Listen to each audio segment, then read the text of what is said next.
first think of your daughters, then you would think of your husband, then you would think of your in-laws. Ovarian cancer is a silent killer.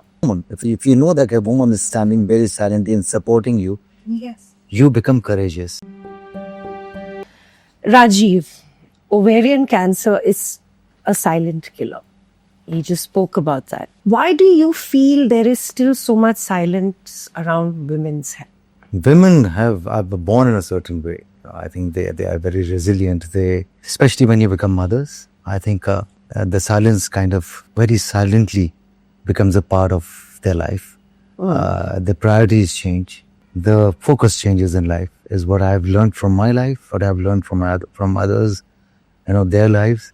Their focus changes, their priorities change, and then they seldom hear or amplify their pain.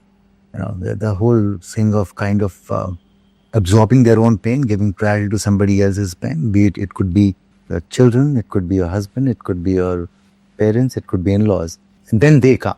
So in the entire thing is a typical case at least in an Indian household.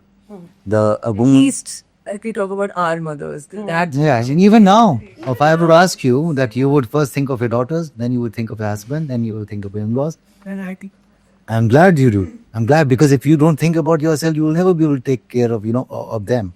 So I think it's still not spoken about, because till the time women do not start speaking, and women inherently would not like to speak of their problems. Now, of course, with the younger generation, with awareness, with exposure, a lot of women are coming up. People like you guys, who are coming ahead and talking and speaking about not just ovarian cancer, but about various other issues which were women-centric issues.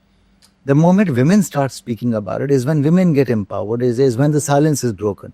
Men can come and just, they can look like as if it just still becomes a man's domain. Like I follow whatever she does.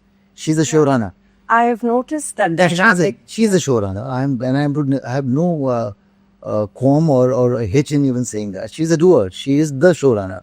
I am just there if I could, and if I can lend support, I do.